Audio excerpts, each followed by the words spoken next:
Pluto P S സിയുടെ പുതിയൊരു ക്ലാസ്സിലേക്ക് നിങ്ങൾക്ക് എല്ലാവർക്കും സ്വാഗതം. അപ്പോൾ നമ്മുടെ ദേവസ്വം ബോർഡിൻ്റെ സ്പെഷ്യൽ ടോപ്പിക്കാണ് നമ്മളിന്ന് നോക്കാൻ പോകുന്നത്. അപ്പോൾ കുറേ ക്ലാസ്സുകൾ നമ്മുടെ പ്ലൂട്ടോ പി എസ് സിയുടെ ചാനലിൽ ചെയ്തിട്ടിട്ടുണ്ട്. ഒരു പ്ലേലിസ്റ്റ് ഉണ്ട്, നിങ്ങൾ എന്ത് ചെയ്യുക, അതും കൂടി കാണാൻ ശ്രമിക്കുക.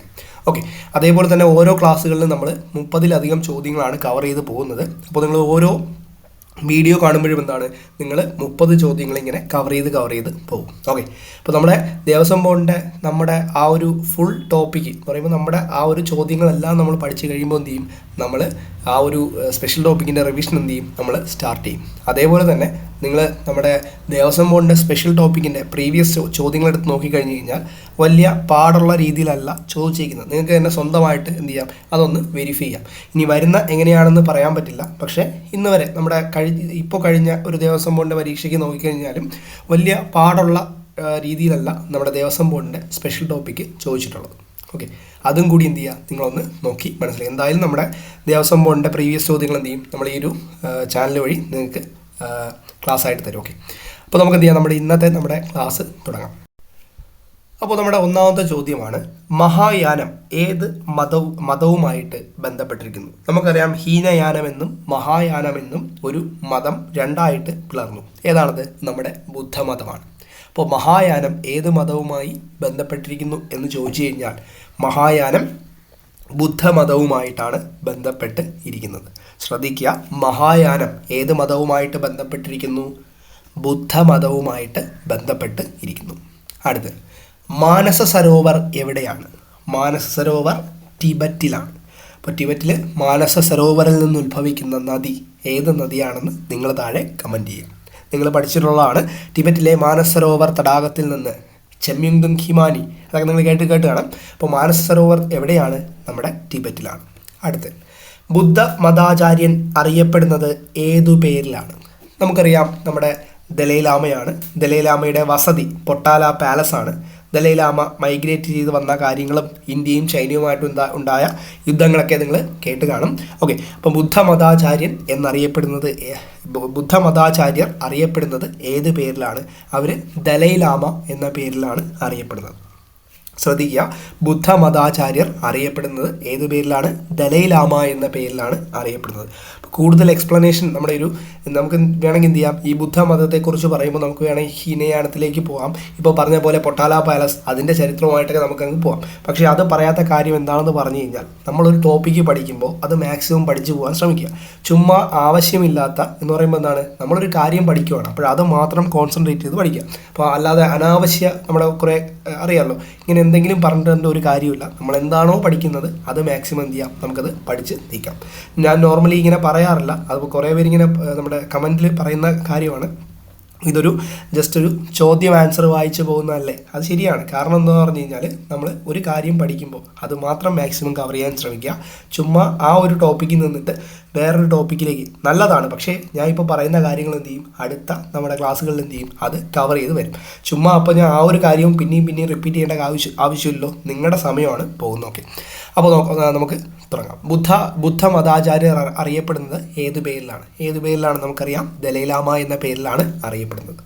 അടുത്ത ചോദ്യം, ദ ലൈറ്റ് ഓഫ് ഏഷ്യ എന്ന ഗ്രന്ഥത്തിൻ്റെ കർത്താവ് ആരാണ്? ദ ലൈറ്റ് ഓഫ് ഏഷ്യ, അത് എഡ്വേർഡ് അർണോൾഡിൻ്റെ കൃതിയാണ്. ദ ലൈറ്റ് ഓഫ് ഏഷ്യ എന്ന ഗ്രന്ഥത്തിൻ്റെ കർത്താവ് ആരാണ്? എഡ്വേർഡ് അർണോൾഡാണ്. ശ്രദ്ധിക്കുക, ദ ലൈറ്റ് ഓഫ് ഏഷ്യ എന്ന ഗ്രന്ഥത്തിൻ്റെ കർത്താവ് ആരാണ്? Edward Arnold. അടുത്ത ചോദ്യം, ദ ലൈറ്റ് ഓഫ് ഏഷ്യ എന്ന ഗ്രന്ഥം ആരെക്കുറിച്ചാണ് പറയുന്നത്? ആരെക്കുറിച്ചാണ്? ശ്രീബുദ്ധനെക്കുറിച്ചാണ് പറയുന്നത്. അപ്പോൾ ദ ലൈറ്റ് ഓഫ് ഏഷ്യ എന്ന ഗ്രന്ഥം ആരെക്കുറിച്ചാണ് പറയുന്നത്? ശ്രീബുദ്ധനെക്കുറിച്ചാണ് ദ ലൈറ്റ് ഓഫ് ഏഷ്യ എന്ന ഗ്രന്ഥം പറയുന്നത്. ചിലർക്ക് യേശുക്രിസ്തു ആണെന്ന് തോന്നാം, പക്ഷേ യേശുക്രിസ്തു അല്ല. അത് നിങ്ങൾ ശ്രദ്ധിക്കുക, ചിലർക്ക് യേശുക്രിസ്തു ആണെന്നുള്ള ആ ഒരു രീതിയിൽ നമ്മുടെ ഓപ്ഷൻ കയറിയിട്ട് യേശുക്രിസ്തുവിനെയൊക്കെ ടിക്ക് ചെയ്ത് കളയും. അതല്ല, ദ ലൈറ്റ് ഓഫ് ഏഷ്യ എന്ന ഗ്രന്ഥം നമ്മുടെ ശ്രീബുദ്ധനെക്കുറിച്ചാണ് പറയുന്നത്. അടുത്ത്, സിദ്ധാർത്ഥ എന്ന നോവലിൻ്റെ രചയിതാവ്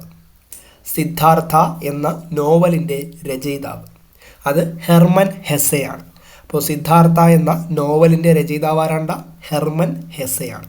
ശ്രദ്ധിക്കുക, സിദ്ധാർത്ഥ എന്ന നോവലിൻ്റെ രചയിതാവ് അത് ഹെർമൻ ഹെസ്സെയാണ്. അടുത്ത് നിർമാല്യധാരിയുടെ സ്ഥാനം ക്ഷേത്രത്തിൽ എവിടെയാണ്? ഇത് നമ്മുടെ ഒരു കാര്യം പറയട്ടെ. നമ്മൾ ഒരു വീഡിയോയിൽ തന്നെ എന്ത് ചെയ്യും, മാക്സിമം എല്ലാ ടോപ്പിക്കുകളും കവർ ചെയ്യും. എന്ന് പറയുമ്പോൾ പല നമ്മുടെ ആചാരങ്ങൾ, ക്ഷേത്രവുമായി ബന്ധപ്പെട്ടത്, പിന്നെ ലോകവുമായി ബന്ധപ്പെട്ടത്, ഇതുമായിട്ട് ബന്ധപ്പെട്ട കാര്യങ്ങൾ എന്ത് ചെയ്യും, നമ്മൾ മാക്സിമം കവർ ചെയ്യാൻ ശ്രമിക്കും. അപ്പോൾ നിങ്ങൾ നമ്മുടെ ക്ലാസ്സുകൾ കാണുമ്പോൾ നിങ്ങൾക്ക് അത് കറക്റ്റായിട്ട് മനസ്സിലാവും. ഓക്കെ നിർമാല്യധാരിയുടെ സ്ഥാനം ക്ഷേത്രത്തിൽ എവിടെയാണ്? അകത്തെ ബലിവട്ടത്തിലാണ്. അപ്പോൾ ഒരു നിർമാല്യധാരിയുടെ സ്ഥാനം ക്ഷേത്രത്തിൽ എവിടെയാണ്? അത് അകത്തെ ബലിവട്ടത്തിൽ. അകത്ത് ബലിവട്ടത്തിലാണ് ഒരു നിർമാല്യധാരിയുടെ സ്ഥാനം. എവിടെയാണ്? ക്ഷേത്രത്തിലെ നിർമാല്യധാരിയുടെ സ്ഥാനം അകത്തെ ബലിവട്ടത്തിൽ. അടുത്ത് 3 തരത്തിലുള്ള വ്രതങ്ങൾ ഏതെല്ലാം? അപ്പോൾ 3 തരത്തിലുള്ള വ്രതങ്ങളാണ് ചോദിച്ചിരിക്കുന്നത്. ഏതെല്ലാമാണ്? നിത്യവ്രതം, നൈമത്തികം, കാമ്യവ്രതം. അപ്പോൾ 3 തരത്തിലുള്ള വ്രതങ്ങളാണ് നിത്യം, നൈമത്തികം, കാമ്യം. ഒന്നുകൂടി 3 തരത്തിലുള്ള വ്രതങ്ങളുണ്ട്. നിത്യമുണ്ട്, നൈമത്തികമുണ്ട്, കാമ്യമുണ്ട്. ഒന്നുകൂടി 3 തരത്തിലുള്ള വ്രതങ്ങളുണ്ട്. നിത്യമുണ്ട്, നൈമത്തികമുണ്ട്, കാമ്യവ്രതമുണ്ട്. ഓക്കെ ആണല്ലോ. അടുത്ത് പുണ്യ സഞ്ചയത്തിനായി അനുഷ്ഠിക്കുന്ന വ്രതം. അപ്പോൾ പുണ്യ സഞ്ചയത്തിനായിട്ട് അനുഷ്ഠിക്കുന്ന വ്രതം ഏതാണ്? അത് നിത്യവ്രതമാണ്. അപ്പോൾ പുണ്യ സഞ്ചയത്തിനായിട്ട് അനുഷ്ഠിക്കുന്ന വ്രതം ഏതാണ്? നിത്യവ്രതമാണ്. ശ്രദ്ധിക്കുക, പുണ്യ സഞ്ചയത്തിനായിട്ട് അനുഷ്ഠിക്കുന്ന വ്രതം ഏത് വ്രതമാണ്? അത് നിത്യവ്രതമാണ്. ഇപ്പോൾ തന്നെ പഠിച്ചു പോകാൻ ശ്രമിക്കുക. ഓക്കെ നിത്യവ്രതത്തിന് അനുഷ്ഠിക്കുന്ന വ്രതം. അപ്പോൾ ഒരു നിത്യവ്രതത്തിനായിട്ട് അനുഷ്ഠിക്കുന്ന വ്രതമാണ് ഏകാദശി നോക്കുക. അറിയാലോ, ഏകാദശി നോക്കലൊക്കെ അറിയാൻ തോന്നുന്നു. അപ്പോൾ നിത്യവ്രതത്തിന് അനുഷ്ഠിക്കുന്ന വ്രതമാണ് ഏകാദശി വ്രതം. ഓക്കെ അടുത്ത ചോദ്യം, പാപപരിഹാരത്തിനായി അനുഷ്ഠിക്കുന്ന വ്രതങ്ങൾ ഏതിൽ ഉൾപ്പെടുത്തിയിരിക്കുന്നു? അപ്പോൾ പാപപരിഹാരത്തിനായിട്ട് അനുഷ്ഠിക്കുന്ന വ്രതങ്ങൾ നൈമത്തികത്തിലാണ് ഉൾപ്പെടുത്തിയിരിക്കുന്നത്. അപ്പോൾ പാപപരിഹാരത്തിനായിട്ട് അനുഷ്ഠിക്കുന്ന വ്രതങ്ങൾ ഏതിൽ ഉൾപ്പെടുത്തിയിരിക്കുന്നു? നൈമിത്തികം എന്ന വിഭാഗത്തിലാണ് ഉൾപ്പെടുത്തിയിരിക്കുന്നത്. ശ്രദ്ധിക്കുക, പാപപരിഹാരത്തിനായിട്ട് അനുഷ്ഠിക്കുന്ന വ്രതങ്ങൾ എവിടെയാണ്ട? നൈമിത്തികം. അടുത്ത ചോദ്യം, ഗണപതിക്ക് അർച്ചനയ്ക്ക് ഉപയോഗിക്കുവാൻ പാടില്ലാത്ത പുഷ്പം. അത് താഴമ്പുവാണ്. അപ്പോൾ ഗണപതിക്ക് അർച്ചനയ്ക്ക് ഉപയോഗിക്കുവാൻ പാടില്ലാത്ത പുഷ്പം ഏതാണ്? അത് താഴമ്പുവാണ്. ശ്രദ്ധിക്കുക, താഴമ്പു ഗണപതിക്ക് അർച്ചനയ്ക്ക് ഉപയോഗിക്കുവാൻ പാടില്ല. അടുത്ത ചോദ്യം, ശിവന് അർച്ചനയ്ക്ക് ഉപയോഗിക്കുവാൻ പാടില്ലാത്ത പുഷ്പങ്ങൾ. നമ്മുടെ ശിവഭഗവാന് അർച്ചനയ്ക്ക് ഉപയോഗിക്കുവാൻ പാടില്ലാത്ത പുഷ്പമാണ് ഒന്ന് താഴമ്പുവും രണ്ടാമത്തേത് മുല്ലയും. ഓക്കെ അപ്പോൾ ശിവഭഗവാന് അർച്ചനയ്ക്ക് ഉപയോഗിക്കുവാൻ പാടില്ലാത്ത പുഷ്പം 2 പുഷ്പമാണ്. ഒന്ന് താഴമ്പൂ ഉപയോഗിക്കാൻ പാടില്ല, പിന്നെ ഏതാണ്? മുല്ലപ്പൂവും ഉപയോഗിക്കുവാൻ പാടില്ല. ഓക്കെ ആണല്ലോ. ഓക്കെ അപ്പോൾ ശിവഭഗവാന് ഉപയോഗിക്കാൻ പാടില്ലാത്ത പുഷ്പങ്ങൾ ഏതൊക്കെയാണ്? താഴാമ്പൂ, മുല്ല. ഗണപതി ഭഗവാനാണെങ്കിൽ അർച്ചനയ്ക്ക് ഉപയോഗിക്കാൻ പാടില്ലാത്ത പുഷ്പം ഏതാണ്? അത് താഴാമ്പൂവാണ്. ഓക്കെ ആണല്ലോ. ഓക്കെ അടുത്ത ചോദ്യം, സരസ്വതിക്ക് അർച്ചനയ്ക്ക് ഉപയോഗിക്കുവാൻ പാടില്ലാത്ത പുഷ്പം. ഇപ്പോൾ സരസ്വതി ദേവിക്ക് അർച്ചനയ്ക്ക് ഉപയോഗിക്കുവാൻ പാടില്ലാത്ത പുഷ്പം അത് പവിഴമല്ലിയാണ്. അപ്പോൾ സരസ്വതിക്ക് അർച്ചനയ്ക്ക് ഉപയോഗിക്കുവാൻ പാടില്ലാത്ത പുഷ്പം ഏതാണ്? അത് പവിഴമല്ലി. പവിഴമല്ലി സരസ്വതിക്ക് അർച്ചനയ്ക്ക് ഉപയോഗിക്കുവാൻ പാടില്ല. ഓക്കെ അടുത്ത ചോദ്യം, ദുർഗയ്ക്ക് അർച്ചനയ്ക്ക് ഉപയോഗിക്കുവാൻ പാടില്ലാത്ത പുഷ്പം. അപ്പോൾ ദുർഗാദേവിക്ക്, ദുർഗാ ഭഗവതിക്ക് അർച്ചനയ്ക്ക് ഉപയോഗിക്കുവാൻ പാടില്ലാത്ത പുഷ്പം ഏതാണ്? അത് കറുകപ്പുല്ലാണ്. അപ്പോൾ ദുർഗാദേവിക്ക് അർച്ചനയ്ക്ക് ഉപയോഗിക്കുവാൻ പാടില്ലാത്ത പുഷ്പം ഏതാണ്? കറുകപ്പുല്ല് ദുർഗാദേവിക്ക് അർച്ചനയ്ക്ക് ഉപയോഗിക്കുവാൻ പാടില്ല. അടുത്ത ചോദ്യം, വിഷ്ണുവിന് അർച്ചനയ്ക്ക് ഉപയോഗിക്കുവാൻ പാടില്ലാത്ത പുഷ്പം അത് എരിക്കിൻ പൂവാണ്. അപ്പോൾ വിഷ്ണുവിന് അർച്ചനയ്ക്ക് ഉപയോഗിക്കുവാൻ പാടില്ലാത്ത പുഷ്പം ഏതാണ്ട? അത് എരിക്കിൻ പൂവാണ്. വിഷ്ണുവിന് അർച്ചനയ്ക്ക് ഉപയോഗിക്കുവാൻ പാടില്ലാത്ത പുഷ്പം ഏതാണ്? അത് എരിക്കിൻ പൂവാണ്. അടുത്ത്, ലക്ഷ്മി ദേവിക്ക് അർച്ചനയ്ക്ക് ഉപയോഗിക്കുവാൻ പാടില്ലാത്ത പുഷ്പം അപ്പോൾ ലക്ഷ്മി ദേവിക്ക് അർച്ചനയ്ക്ക് ഉപയോഗിക്കുവാൻ പാടില്ലാത്ത പുഷ്പം ഏതാണ്? അത് തുമ്പപ്പൂവാണ്. ശ്രദ്ധിക്കുക, ഇതൊക്കെ എന്ത് ചെയ്യാം, നമ്മൾ അറിഞ്ഞുകൂടെങ്കിൽ എന്ത് ചെയ്യാം, നമുക്ക് കൺഫ്യൂഷൻ വന്ന് വേറെ ഏതെങ്കിലുമൊക്കെ നമുക്ക് കയറി നമുക്ക് ഓപ്ഷൻസ് എന്ത് ചെയ്യും, നമ്മൾ കയറി ഓക്കെ നമ്മൾ എന്ത് ടിക്ക് ചെയ്യും. ഓക്കെ, അപ്പോൾ ലക്ഷ്മി ദേവിക്ക് അർച്ചനയ്ക്ക് ഉപയോഗിക്കുവാൻ പാടില്ലാത്ത പുഷ്പം ഏതാണ്? അത് തുമ്പപ്പൂവാണ്. അപ്പോൾ നോക്കിയിട്ടൊക്കെ എന്ത് ചെയ്യുക, നമ്മൾ ഓപ്ഷൻ കറുപ്പിക്കുക. അപ്പോൾ ലക്ഷ്മി ദേവിക്ക് അർച്ചനയ്ക്ക് ഉപയോഗിക്കാൻ പാടില്ലാത്ത പുഷ്പം ഏതാണ്? അത് തുമ്പപ്പൂവാണ്. അടുത്ത്, സരസ്വതിയുടെ നിർമാല്യധാരി ആരാണ്? അത് യതിയാണ്. അപ്പോൾ സരസ്വതിയുടെ നിർമാല്യധാരി ആരാണ്? അത് യതിയാണ്. അപ്പോൾ സരസ്വതി ദേവിയുടെ നിർമാല്യധാരി ആരാണ്? അത് യതിയാണ്. ഭദ്രകാളിയുടെ നിർമാല്യധാരി അത് പ്രാംശേഷികയാണ്. അപ്പോൾ ഭദ്രകാളിയുടെ നിർമാല്യധാരി ആരാണ്? അത് പ്രാംശേഷികയാണ്. ശ്രദ്ധിക്കുക, ഭദ്രകാളിയുടെ നിർമാല്യധാരി ആരാണ്? പ്രാംശേഷികയാണ് ഭദ്രകാളിയുടെ നിർമാല്യധാരി എന്ന് പറയുന്നത്. ഓക്കെ, അടുത്ത ചോദ്യം, സൂര്യൻ്റെ നിർമാല്യധാരി ആരാണ്? അപ്പോൾ സൂര്യൻ്റെ നിർമാല്യധാരി ആരാണ്? അത് തേജച്ഛണ്ഡനാണ്. അപ്പോൾ സൂര്യൻ്റെ നിർമാല്യധാരി ആരാണ്? തേജച്ഛണ്ഡനാണ് സൂര്യൻ്റെ നിർമാല്യധാരി. ഒന്നുകൂടി, സൂര്യൻ്റെ നിർമാല്യധാരി ആരാണ്? തേജച്ഛണ്ഡനാണ്. ശിവൻ്റെ മൂലമന്ത്രം നമ്മൾ മുമ്പ് പഠിച്ചിട്ടുണ്ട്. എന്താണ്? ഓം നമ ശിവായ. ഓമിൻ്റെ ഇമ്പോർട്ടൻസ് ഒക്കെ അറിയാമല്ലോ. അപ്പോൾ ശിവൻ്റെ മൂലമന്ത്രം എന്ന് പറയുന്നത് ഓം നമ ശിവായ. അടുത്ത്, വിഷ്ണുവിൻ്റെ മൂലമന്ത്രം എന്താണ്? വിഷ്ണുവിൻ്റെ മൂലമന്ത്രമാണ് ഓം നമോ നാരായണായ.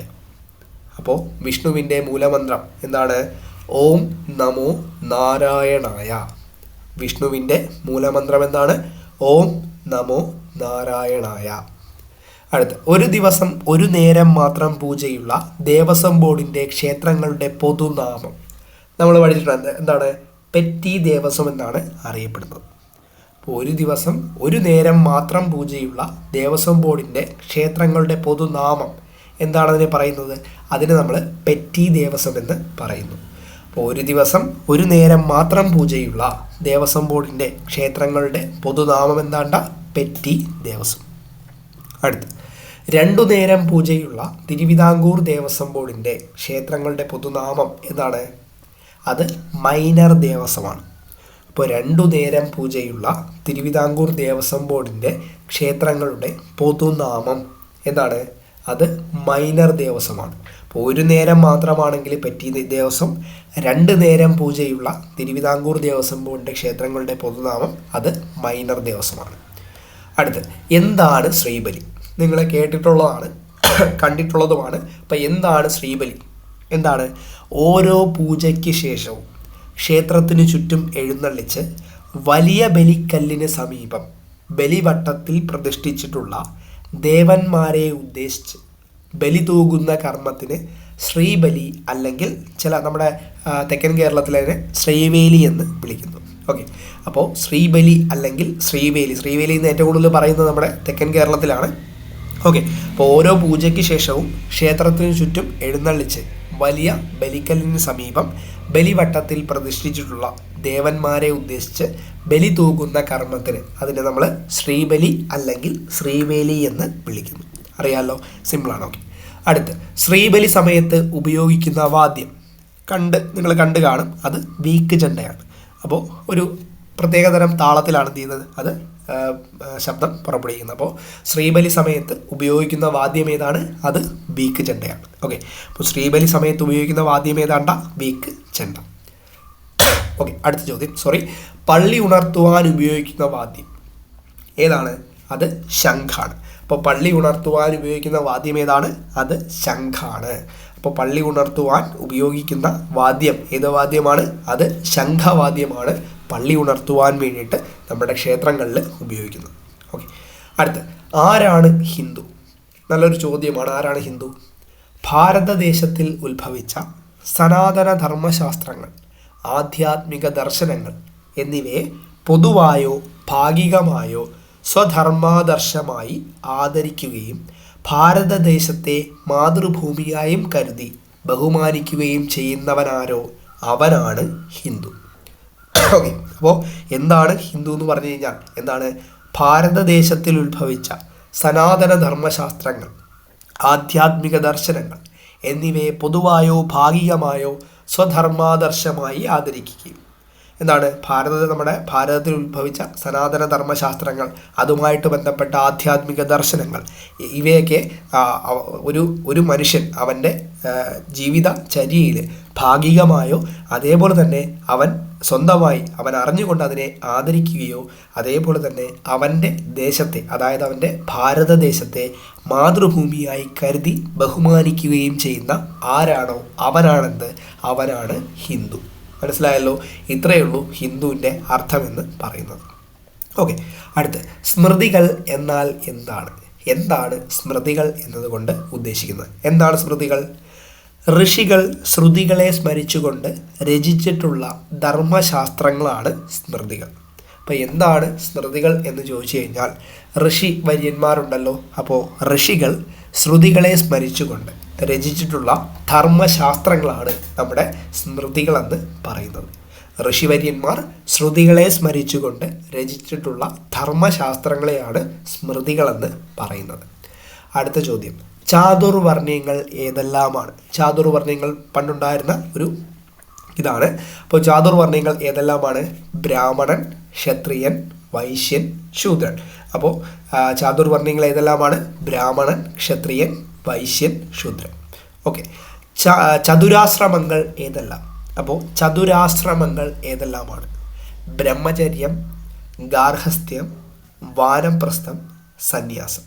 അപ്പോൾ ചതുരാശ്രമങ്ങൾ ഏതെല്ലാമാണ്? ബ്രഹ്മചര്യമുണ്ട്, ഗാർഹസ്ഥ്യമുണ്ട്, വാനപ്രസ്ഥമുണ്ട്, സന്യാസമുണ്ട്. ഓക്കെ, ഇത് നിങ്ങൾ കേട്ട് കാണും. എന്തൊക്കെ നമ്മുടെ ബ്രഹ്മചര്യം എന്താണെന്നറിയാം. ആദ്യം നിന്ന് ഗാർഹസ്ഥ്യത്തിലേക്ക് പോകും, വാനപ്രസ്ഥം, പിന്നെ സന്യാസം. ആ ഒരു സൈക്കിളിലാണിത് പോകുന്നത്. ഓക്കെ, അപ്പോൾ ചതുരാശ്രമങ്ങൾ ഏതെല്ലാമാണ്? ബ്രഹ്മചര്യം, ഗാർഹസ്ഥ്യം, വാനപ്രസ്ഥം, സന്യാസം. ഓക്കെ, ഇതിങ്ങനെയാണോ തിരിഞ്ഞാണോ? ഓക്കെ. അടുത്ത് പുരുഷാർത്ഥങ്ങൾ ഏതെല്ലാം? അപ്പോൾ പുരുഷാർത്ഥങ്ങൾ ഏതെല്ലാമാണ്?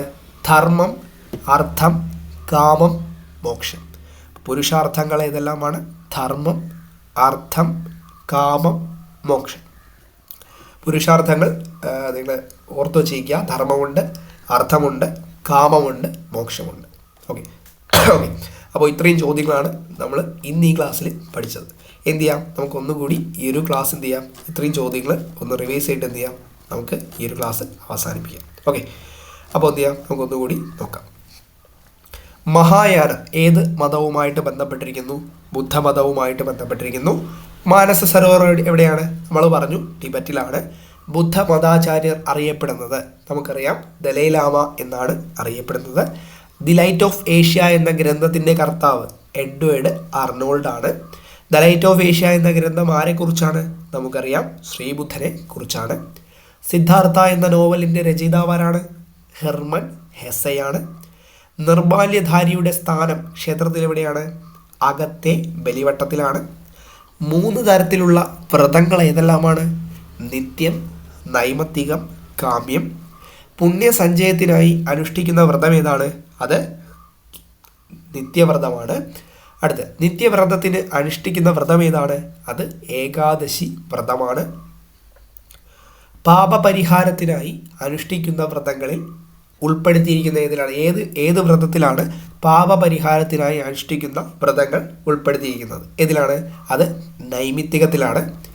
ഗണപതിക്ക് അർച്ചനയ്ക്ക് ഉപയോഗിക്കുവാൻ പാടില്ലാത്ത പുഷ്പം നമുക്കറിയാം, താഴമ്പൂവാണ്. ശിവന് അർച്ചനയ്ക്ക് ഉപയോഗിക്കുവാൻ പാടില്ലാത്ത പുഷ്പം നമുക്കറിയാം, താഴമ്പൂ ഉപയോഗിക്കാൻ പാടില്ല, മുല്ലയും ഉപയോഗിക്കുവാൻ പാടില്ല. സരസ്വതിക്ക് അർച്ചനയ്ക്ക് ഉപയോഗിക്കുവാൻ പാടില്ലാത്ത പുഷ്പം ഏതാണ്? അത് പവിഴമല്ലിയാണ്. ദുർഗയ്ക്ക് അർച്ചനയ്ക്ക് ഉപയോഗിക്കുവാൻ പാടില്ലാത്ത പുഷ്പം അത് കറുകപ്പുല്ലാണ്. വിഷ്ണുവിന് അർച്ചനയ്ക്ക് ഉപയോഗിക്കുവാൻ പാടില്ലാത്ത പുഷ്പം അത് എരിക്കിൻ പൂവാണ്. ലക്ഷ്മി ദേവിക്ക് അർച്ചനയ്ക്ക് ഉപയോഗിക്കുവാൻ പാടില്ലാത്ത പുഷ്പം അത് തുമ്പപ്പൂവാണ്.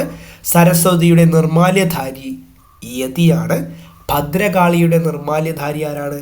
പ്രാം ശേഷികയാണ്. ആരാണ്? പ്രാം ശേഷിക. സൂര്യൻ്റെ നിർമാല്യധാരിയാണ് ആരാണ്? തേജചണ്ഡനാണ്. ശിവന്റെ മൂലമന്ത്രം നമുക്കറിയാം, ഓം നമ ശിവായ. വിഷ്ണുവിൻ്റെ മൂലമന്ത്രം എന്താണ്? ഓം നമോ നാരായണായ നമഃ. ഒരു ദിവസം ഒരു നേരം മാത്രം പൂജയുള്ള ദേവസ്വം ബോർഡിൻ്റെ ക്ഷേത്രങ്ങളുടെ പൊതുനാമം.